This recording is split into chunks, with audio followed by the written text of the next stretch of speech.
Number 1. Joe has a restraining order on Bob, in which Bob has to stay at least 50 meters away from Joe. Bob follows Joe to go ride the Rue de Paris. How many cars apart do they have to be to meet their requirements? What about on the single-board flyer? Explain. Does he use arc length or chord length? Why? Then those are the dimensions of the Rue de Paris, 30-meter radius, 42 evenly spaced cars, and the single flyer is a 75-meter radius and 28 evenly spaced cars. So you draw your diagram, which is a handy-dandy circle, and you know this is the Rue de Paris, which I'm going to abbreviate, and the radius is 30 meters, and this is 30 meters. We know that Bob and Joe have to stay at least 50 meters away from each other, so you're going to make this chord right here 50 meters. And so we have a lovely isosceles triangle, and we can draw a line right here over this dimension, which is going away right now, and make 2 right triangles. Then we have to do backwards trick. So you put into your calculator something that looks like sine -1. What do we put there?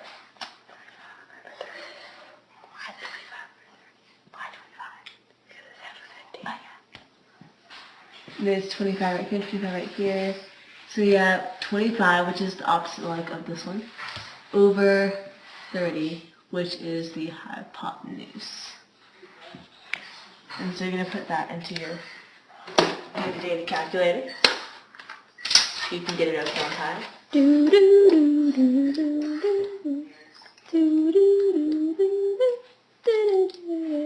the answer is approximately 56.44. So this is about 56.4. So we're going back to our angle measure over here, the 12.89. We're dividing it by 8.57 because that's the space in between 2 cars. You plug that into your calculator.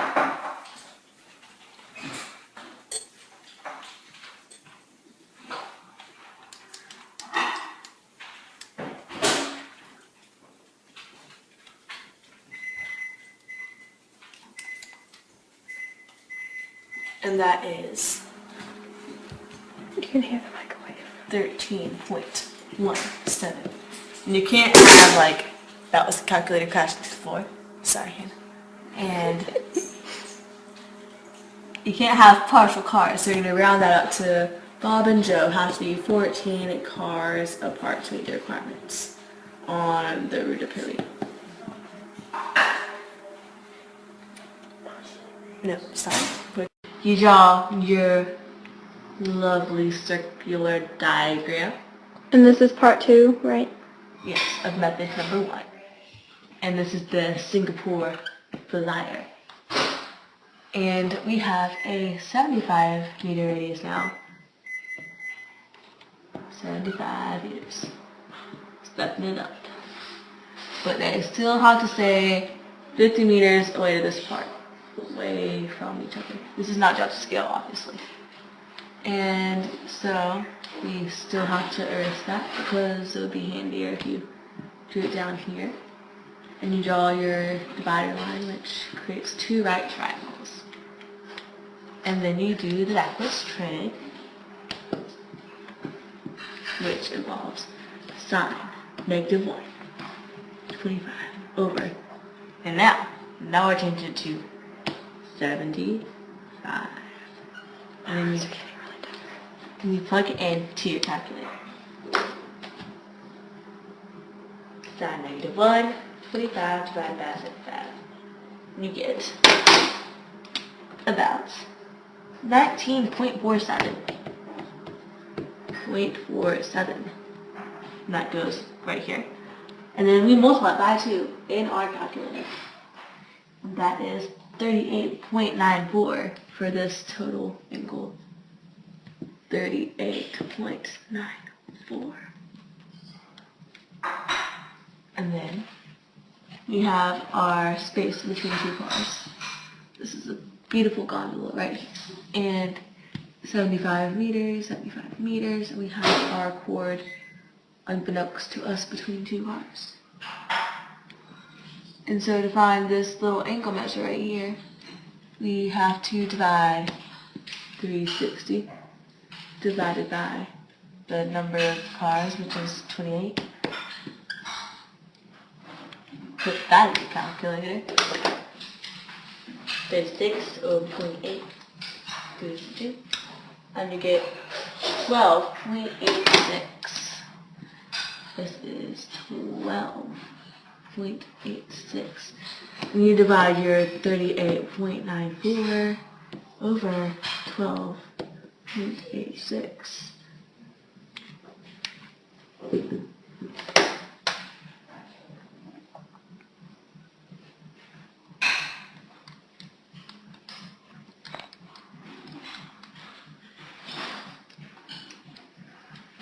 You get 3.0, and so that's 3.03, and we have to round up to 4 cars in between each other. We can skip the arc length part because we know that they're staying 50 meters away from each other at this angle. That's how we're able to do that. Okay, so 4 cars we have the core flyer. We draw our lovely Ferris wheel right here, which this is the Roue de Paris. Method 2. This is using arc length instead of chord length. And we still have our 30-meter radius, which causes a 60-meter diameter. And we find the circumference of this Ferris wheel, which is pi times 60.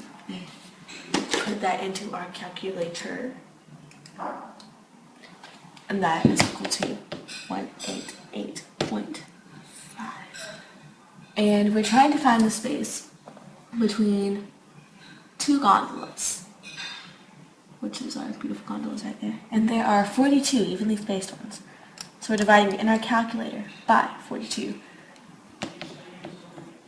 to equal 4.49.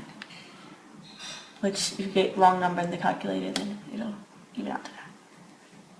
We need to get this to be 50. So you divide 50 divided by your answer, because they have to be 50 meters apart, and you get 11.14.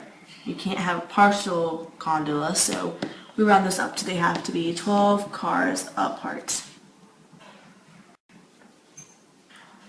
So we draw our other Ferris wheel, which is the Singapore Flyer. And it has a 75-meter radius, which causes it to have a 150-meter diameter, because that 2 of these makes up a diameter. And to find the circumference, which is pi times diameter, we multiply this diameter times pi. We put that into our calculator, which is pi times 150, to equal a circumference of 471 meters, 0.24. And this Ferris wheel has 28 evenly spaced cars. So divide this number by 28 to find the space in between two lovely gondolas right here. Divide by 28, and you get 16.83. So that's the space right here. And they need to stay 50 meters away from each other. So divide that into that.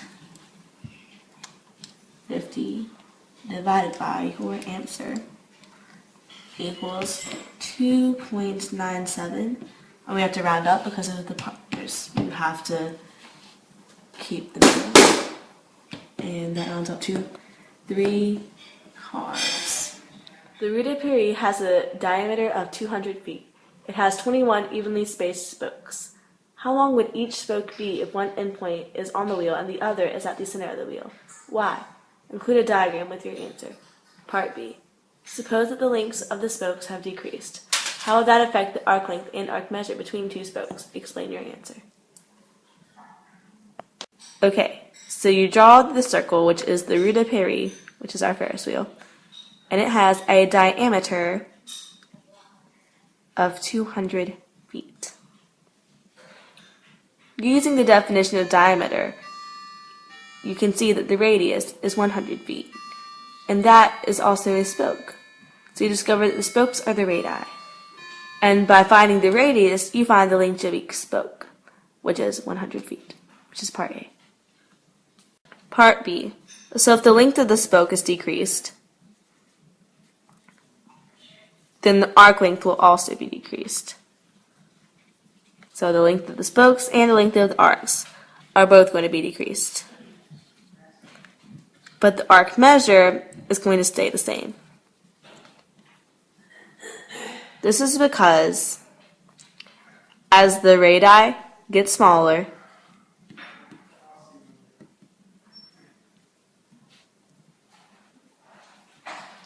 then the spokes get closer together.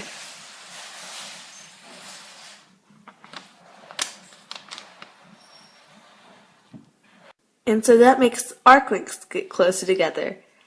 And that means they get smaller because they're getting closer together. So the arc lengths are also getting closer together and smaller.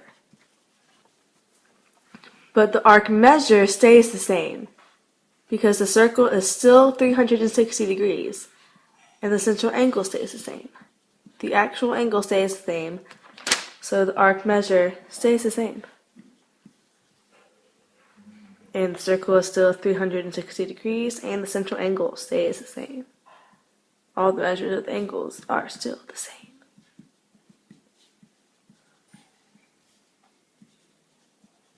So the arc lengths will change, but the measure will stay the same. Along with the radii. The radii will change too, which is the spokes. The radii are the spokes. That decreases, length decreases, measure stays the same.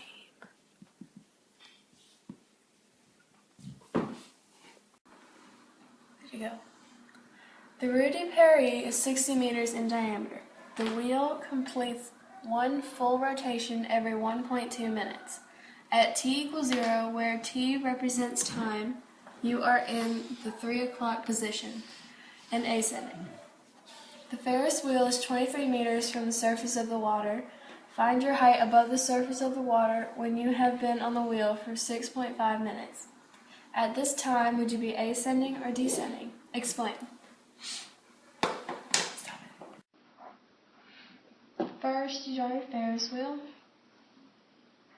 It has a diameter of 60, and that means you have 30 meter radii. So you complete one full rotation every 1.2 minutes. At t, where t represents time, you are in the 3 o'clock position and ascending. So 12, 3, 6, 9, you're in the 3 o'clock position, where t equals 0. The Ferris wheel is 23 meters from the surface of the water. There's your water. And you find your height above the surface of the water when you've been on the Ferris wheel for 6.5 minutes. At this time, would you be ascending or descending? So first, you find out about how many rotations 6.5 minutes is. And if you use your calculator, you figure out it's 5.42. So it's around 5 rotations. So if you do 1.2 for one complete rotation times 6 minutes. So in 6 minutes, there are 5 complete rotations. So you have to find the other 0.5 minutes. So in order to find that, you do 360 degrees, which is one complete rotation, over 1.2 minutes, which is the time it takes to do that. Then you don't know the degrees of the 0.5 minutes. And then you solve for x.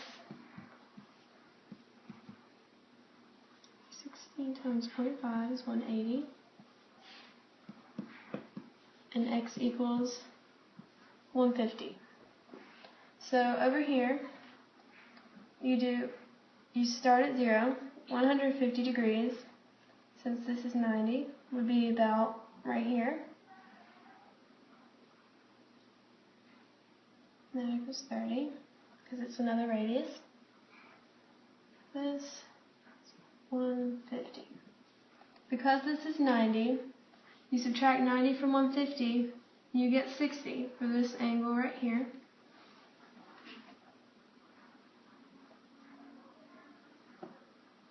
And you're trying to find this height right there. And because this is the same as the radius, the same measure, this would also be 30. So you're trying to find this measure right here. Well, since you know that this is 60 and that's 90, this would also be 90. So that means that this angle right here is 30, because when you subtract 60 from 90, you get 30. And this is also a 90-degree angle, which means this is 60 degrees to make 180. So now you have a nice right triangle. And if you know the 30, 60, 90 thing, it's 1 root 3, 2. 2 is the hypotenuse, 1 is the shorter side, and 3 is the longer side. So since we know the hypotenuse is 30, then if you divide that by 2, you get the shorter side, which is 15. And that is this side right here. So now you know this side and that side. And you don't really need to find this side because you already know that 15 and 30 and 23 all equal the height that you are above the ground. So then you just add 15, 30, and 23 to get your height. So that equals 68. So you are 68 meters above the ground. And you will be descending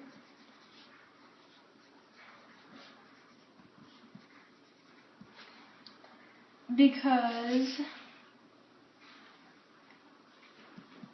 you start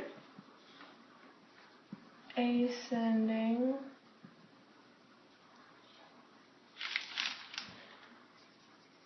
and you end towards the opposite side. So you are descending towards the base.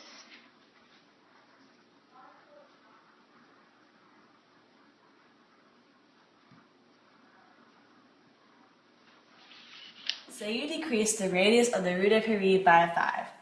What would happen to the ratios of the original and decreased circle involving radius, circumference, and arc length? What if you decrease it by 10? What did you notice about the ratios from your observations? Complete this statement. All circles are blank. Use the definition of this word to explain your answer. Go. The Roue de Paris dimensions include the radius is 30 meters, and the number of evenly spaced spokes is 21. You can see your shadow. So what you need to do to find the arc length is take the circumference and divide it by the number of evenly spaced spokes, which is 21, and that's how you find your arc length. And for a circle where the radius of this is -5, that makes this radius 25 meters. We're just going to refer to the circle as -5. And it's 50 pi. They're written in different ways, sorry. -5, that circle's arc length between two strokes is going to be about 7.48. Morgan, the paper's in the thing. Shoot. How far do I need to go back in? It's okay, just go. Okay, so you have -10. That circle, is just the radius up here -10. Because we're subtracting off, that's going to be 20 meters. Then the -10 right here will be, that's just that circle -10 will be pi 40. Then this arc length will be 5.98. And so then we have to set up all of our ratios, and there's a lot. So we're just going to draw a little line right here to know how to divide this. It's not a very straight line, but oh well. We have the original circle and the -5 circle. And so we're going to take the ratio of the radius, the radii of each, over the circumference of each. And we're going to multiply these and get 1,500 pi equals 1,500 pi. And that's going to round out, well not round out, but it's going to be equal to either 1,500 equals 1,500 or pi equals pi. Whichever way you do it, they are all similar. And then we go over here to another original circle plus the -5 circle, which is the radius -5. And we're still going to keep our radius as the top number in the proportion. And we're going to change it to the arc length as the bottom number. Mixing it up a bit. And then if you cross multiply, you get 224.4 equals 224.4, which says they are similar. And then we have another original with the -5 circle. But now we're taking the circumference as the top number to make sure we are proportionizing, because that's totally a word, each of the thingy fonts.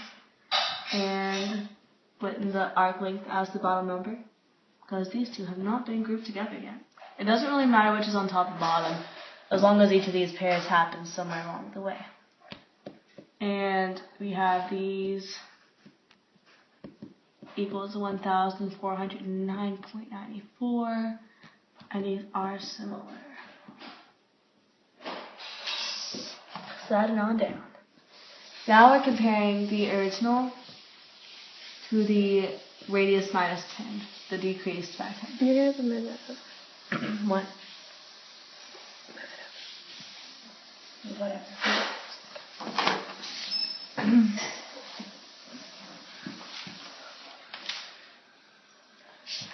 Original -10. And then we're going to start putting the radius back on top, and the original radius is 30. And then when you subtract 10 from the radius, you get a new 20. And we're going to put the circumference on the bottom, and we're going to kind of pretend like move this on over, because we already looked at that. And we're putting the circumference right here, and the 40 pi, which is, this is the circumference right here, and cross multiplying to get 1,200 pi equals, that's not part of the equation, 1,200 pi. And that again can either be 1,200 equals 1,200 or pi equals pi. Either way, they are similar. And we're doing another original circle with the decreased by 10 circle. And we're going to keep the radii on top of the proportion. You don't have to do that, but that's just my way of thinking. We're putting the approximated arc lengths on the bottom. And if you cross multiply these, you get 179.52 equals 179.52, and that is Similar. Now if we go on, there's more over here, so I'm going to keep it over here. So if we keep our original with our -10, we're going to put the circumference on top to make sure we're covering all of our possible proportions. And we have 8.98 as this arc length, 5.98 as this arc length. If we cross multiply, we're putting this to our calculator. 1127.95 equals 1127.95, and they are similar. And now we're going to start comparing. Oh, I almost dropped it. Now it's going to draw a line for like visual appeal, so make sure those all clump together. And we're going to start comparing the decrease by 5 circle and the decrease by 10 circle. And this radius is 25, and this radius is 20, as depicted up there. And we're going to put the circumferences on the bottom. And that is 1,000 pi equals 1,000 pi. And that can be divided to pi equals pi, or 1,000 equals 1,000, either way. Similar. So if we cross multiply here, we get approximately 149.5 equals 149.5, proving these circles to be similar because they are proportional, the measures are proportional. And finally, we're going to set up the last circle that is decreased by 5 and decreased by 10 with their circumferences on the top, and then putting their arc measures on the bottom. And if we cross multiply, we get 939.96, 939.96, and these are equal, so these circles are yet again similar. If you want to go back and check my answers or keep up, just pause the video because we're about to erase this and move on to the next portion of the question. So if we looked back at the ratios that we just had written all beautifully up here, all the ratios were similar in that, well, they were actually equal, which proved that all of the example of the circles were similar. All their measures were similar, and so that basically means that the circles are similar. And so if we complete the statement, we can infer and make a conjecture that all of these circles, well, all circles everywhere, is always applicable. All circles are similar. And to explain the answer, we have, with our 3 different example circles, all their measures were similar. No matter what, all the measures turned out to be similar. And so all the circles were similar. And we can infer that all circles everywhere are similar. Okay.